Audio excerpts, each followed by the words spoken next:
જૂનાગઢ જિલ્લાની અંદર મંડળીઓમાં થયેલા કૌભાંડનો મુદ્દો હવે વિસાવદર ચૂંટણીની અંદર પણ ગુંજી રહ્યો છે। જ્યારે પણ નેતાઓ સભા કરવા માટે આવે તો ગ્રામજનો મંડળીની અંદર થયેલા કૌભાંડના પુરાવા સાથે રજૂઆત કરવા જાય છે, પરંતુ ગ્રામજનોનો આક્ષેપ કંઈક એવો છે કે પોલીસનો બંદોબસ્ત ગોઠવે અને તેમને રજૂઆત કરવા દેવાતી નથી। ભેસાણના વાંદરવડ ગામની અંદર સ્થાનિકોએ કહ્યું કે કિરીટ પટેલ જ્યારે ચૂંટણી પ્રચારમાં આવ્યા ત્યારે અમે રજૂઆત કરવા માટે ગયા તો પોલીસ કર્મચારીઓએ અમને રોકી દીધા। આત્મહત્યા કરનાર ખેડૂતના ભાઈએ જણાવ્યું હતું, અમને કોઈ પણ જાતની વાતચીત ન કરવામાં આવી।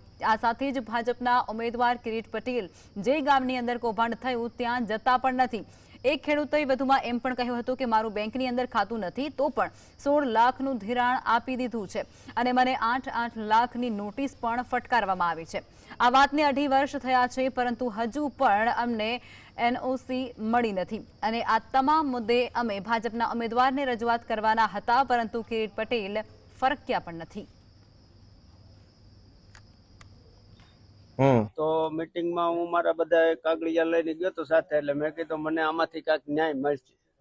એ મોટી લાલસી ત્યાં ગયો તો મને પોલીસ વાળા આવીને એક બાજુ લઈ ગયા અને અહીંયા શેરીમાં એક બાજુ મને રાખી મૂક્યો અને મને મીટિંગમાં પ્રવેશ ન થવા દીધો। તમારા ભાઈ આત્મહત્યા કરી હતી? મારા ભાઈ આત્મહત્યા કરેલા હતી, એટલે મેં કીધું અહીંથી હું કઈક જાઉં તો મને અહીંથી કઈક ન્યાય મળે। વાંદળ ગામે આવવાના હતા કિરીટ પટેલ, પણ અમને પૂરેપૂરું અમે કિરીટભાઈને જોયા પણ નથી અને આવ્યા પણ નથી। આખા ગામને હેરાન કર્યું। 2 કલાક આવું કરીને ખીજડેથી પાછા વહી ગયા લોકો, અને આ કૌભાંડ હોય ત્યાં જાતા નથી અને આખું ગામ ભેગું કર્યું। તો બોલો, કૌભાંડ હોય હકીકત જાતા નથી, અહીંથી આમ પરબરા ગોરપરા વહી ગયા અને અહીંયા આવ્યા નહીં, કારણ કે જ્યાં કૌભાંડ કર્યું ત્યાં આવી તો નથી શકવાના।